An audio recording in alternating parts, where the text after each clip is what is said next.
Paano gagawin kapag na-lost thread yung pinaka-pancap ng hélice nyo? Ito yung pantakip dito para mag-lock yung hélice.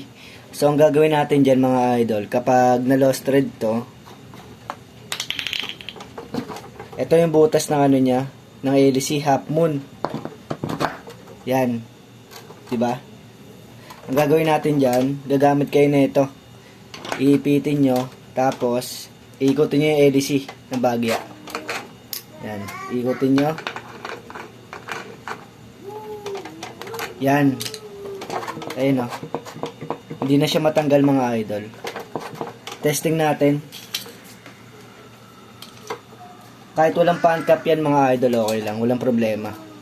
Hindi tatalsik yung pinaka-hélice.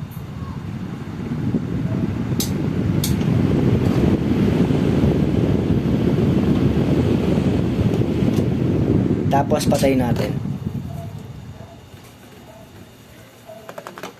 Tapos kapag tatanggalin naman natin yung hélice, ganun lang, isasakto lang natin dito sa butas ng half moon.